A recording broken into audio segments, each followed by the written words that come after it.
लैंडी लैंडी sir. तो night of seven kingdoms इस time दुनिया का सबसे बेहतरीन शो चल रहा है और जियो हॉटस्टार वाले इसकी क्या घटिया डबिंग करवाते हैं। लैंडी सर, मतलब चल मैं लैंग्वेज को कुछ बोल भी नहीं रहा, बट ये क्या इंटेंसिटी है, ये कैसी डबिंग है, ये कैसी क्वालिटी है। अब देखो यूजुअली ना इस देश में लोग अपनी खुद की भाषाओं में डब्ड कंटेंट देखना पसंद नहीं करते।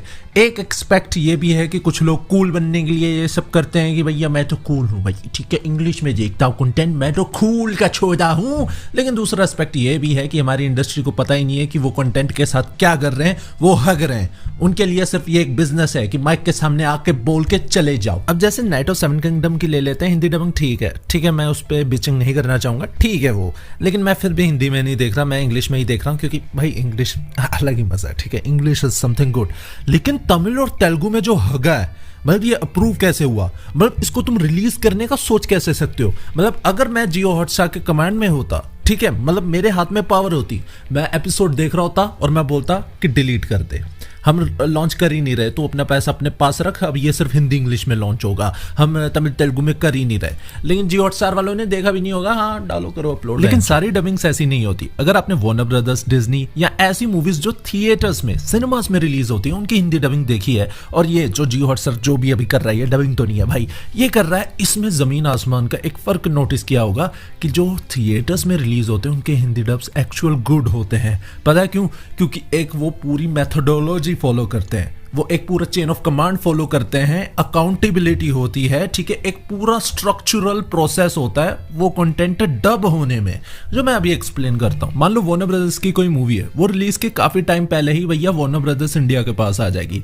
अब इंडिया का काम है कि भाई यहाँ पे एक स्टूडियो हायर करना है, कोई सा भी अच्छा स्टूडियो कर लिया, अब वहां पे गई, अब वहां पे उनको काफी टाइम मिलता है, ठीक है, उसकी एक अच्छी स्क्रिप्ट प्रिपेयर करने का, अच्छे वॉइस एक्टर्स कास्टिंग करने का। मतलब कास्टिंग ऐसा नहीं कि ए फ्री है आजा डब करना है कुछ, ना ना ना ना, वो बंदे बुलाएंगे, 4-5 ऑडिशन लेंगे, जिसका वॉइस सेट बैठेगा सही उसको कास्ट कर लिया जाएगा ताकि तुमको आ सके मजा। अब चलो स्क्रिप्ट लिखी गई, डबिंग हो गई और उसकी मिक्सिंग वगैरह भी हो गई, वो स्टूडियो का काम है, ठीक है, मिक्सिंग मेन इंपॉर्टेंट चीज है, मैं आगे बताऊंगा।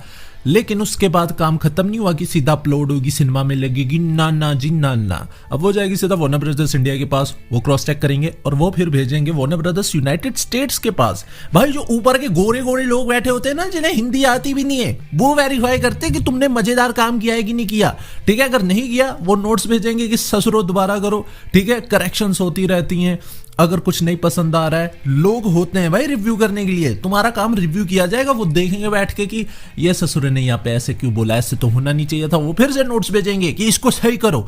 तो ऐसे तुम्हारी मूवीज डब होती हैं जिन पे खर्चा लगता है, पैसा लगता है, और उनके डब्स अच्छे भी निकलते हैं, ठीक है, मजा आता है देखने में। लेकिन जियो दल्ला क्या कर रहा है, सबसे पहली बात ये, जितने भी तुम डब्स देख रहे हो, एचबीओ वालों का इनमें कोई हाथ नहीं है, ठीक है, एचबीओ को अवेयरनेस भी नहीं है कि ऐसे कोई डब्स हो रखे हैं, इन्होंने बस डबिंग राइट्स ले रखे हैं, एचबीओ का इसमें जीरो रोल है, जीरो, ठीक है। एचबीओ का काम है भाई कंटेंट डिस्ट्रीब्यूट करना, जियो हॉटस्टार वाले अपनी जनता में दिखाओ, जियो हॉटस्टार के पास डबिंग राइट्स उन्होंने ले रखे हैं, वो खुद डब करवाते हैं, जियो हॉटस्टार वाले खुद स्टूडियो ढूंढते हैं, और स्टूडियो ऐसे गांडू स्टूडियोज ढूंढते हैं जो ऐसी डबिंग करवाते हैं। मतलब मैं for a reason Tamil Telugu वाला वर्जन उठा रहा हूं, इसमें जो बच्चा डब कर रहा है, सबसे पहले आई एम नॉट श्योर ये बच्चा है कि नहीं है, कुछ भी हो सकता है बाबा जी, कुछ भी हो सकता है। लैंडी सर चाहे अब मेरी वॉइस को थोड़ी चाइल्डिश कर दो, ठीक है, पिच कम कर दो, मजा आ गया, ठीक है, मेरी भी ऐसे साउंड करेगी। और दूसरी, तमिल और तेलुगु में सेम वॉइस एक्टर्स यूज हुए हैं, क्योंकि इस बच्चे का for I know for sure same है। और इंटेंसिटी देखो भाई, मतलब फ्रेम में फिट करने के लिए वीडियो को ही स्लो किया गया है, इतना बुरा लग रहा है ये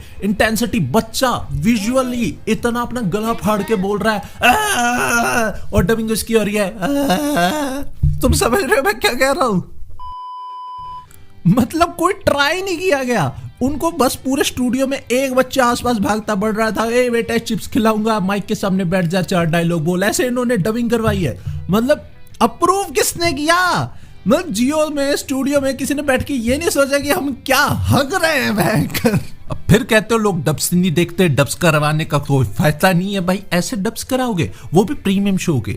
अलाइड ऑफ सेवन किंगडम एरा गैरा शो नहीं है जिसको तुम ऐसे ट्रीट कर पाओ, एक प्रीमियम शो है, उसके साथ तुमने ये सलूक किया है भाईजान। और जियो ये बहुत पहले से कर रहा है, ठीक है। इनमें अकाउंटेबिलिटी सीरियसनेस नाम की कोई चीज नहीं है। जियो एज अ बिजनेस ना भाई ये बस करना जानते हैं, ठीक है। लोगों को ये चाहिए, ये सब करवा देंगे, लेकिन उस चीज को कभी अच्छे से एग्जीक्यूट नहीं करेंगे। जैसे डब्स करवा रहे हैं, फॉर श्योर करवा रहे हैं, पर करवा कैसे रहे हैं? जब गेम ऑफ थ्रोन्स की भी डब हुई थी, ये क्लिप देखो एक बार तुम।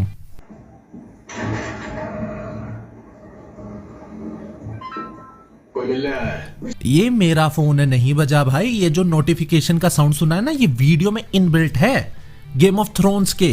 मतलब स्टूडियो वाले इतने लल्ले हैं, किसी का फोन का नोटिफिकेशन आया, ठीक है, वो भी रिकॉर्ड हुआ, उस रिकॉर्ड होने के बाद उसको एडिट आउट भी नहीं किया गया, सीधा जियो सिनेमा की वेबसाइट पे चढ़ा दिया था कि देखो भाई, अभी भी जाके देख लो साला जियो हॉटस्टार पे अभी भी यही डब तैर रहा होगा।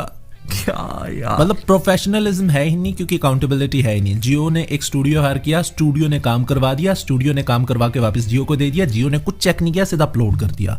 अब लोग इसका मजाक बनाए ना बनाए, जियो को कोई फर्क नहीं पड़ता, ठीक है। और वो आर्ट मार रहे हैं, ठीक है, इन डब्स का स्कोप मार रहे हैं, क्योंकि लोग आगे से डब देखना ही बंद कर देंगे। वो कहेंगे भाई सब टाइटल लगा के देख लेंगे, और डब बंद ही कर देंगे, फिर आगे जो डब्स होनी है वो होनी नहीं है। तो आई थिंक भाई मैं स्टूडियोज को ही एटलीस्ट कहना चाहूंगा, थोड़ी शर्म कर लिया करो, चाहे बजट कम हो, कुछ भी हो, मैं तुम्हारी समझ सकता हूँ मजबूरी, बट इतना सत्यानाश तो मत पेला करो कि आगे से काम आना ही बंद हो जाए। एआई से ही डब करवा लो गधो। तो बाकी आज की वीडियो में इतना ही। आई होप आपको ये वीडियो पसंद आई होगी, अगर आई है तो प्लीज चैनल को सब्सक्राइब कर लो। बाकी जल्दी मिलते हैं किसी और वीडियो में, तब तक